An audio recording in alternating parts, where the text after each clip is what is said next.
अस्सलाम वालेकुम व्यूवर। अगर बच्चे रात को नहीं सोते तो नशे की दवाई देने की ज़रूरत नहीं है। और वो बच्चे जिनका नाक बंद हो और सांस की नाली और छाती में जमी बलगम निकालने के लिए चेस्ट रैप का इस्तेमाल मुफीद है।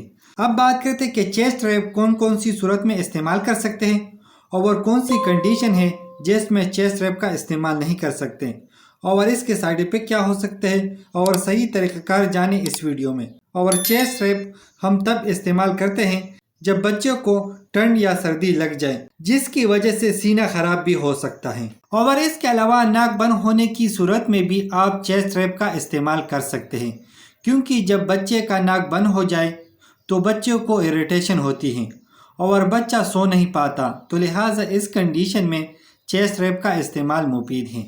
अब बात करते हैं कि छोटे बच्चे रात को सोते नहीं हैं या रोते रहते हैं और सोने के बाद अचानक उठ जाते हैं और बहुत ज़्यादा रोना शुरू कर देते हैं और वालिदैन को पता नहीं चलता कि बच्चों को रोने की वजह क्या है। और 1 साल से छोटे बच्चे जब रात को रोने लगते हैं तो सबसे बड़ी वजह भूख का लगना है और छोटे बच्चे का मैदा छोटा होता है, जिसकी वजह से थोड़ा दूध पीता है और दूध 1 घंटे या 40 मिनट में हजम हो जाता है और बच्चों को दोबारा भूख लगता है। और माँ का दूध ज़्यादा हजमदार होता है, इसीलिए माँ का दूध पीने वाला बच्चों को बार बार भूख लगता है, जबकि डब्बे का दूध देर से हजम होता है।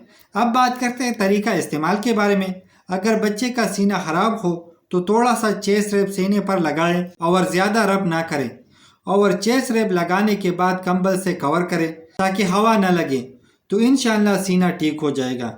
अब बात करते हैं साइड इफेक्ट के बारे में। तो चेस्ट रैप एक हर्बल प्रोडक्ट है, इसका कोई ख़ास साइड इफेक्ट नहीं है, लेकिन आंखों के करीब चेस्ट रैप का इस्तेमाल ना करें। तो उम्मीद करता हूँ वीडियो अच्छी लगी होगी। लाइक कर देना, शेयर कर देना, अगर कोई सवाल हो तो कमेंट्स कर देना, अगर चैनल पे न्यू हो तो सब्सक्राइब कर देना।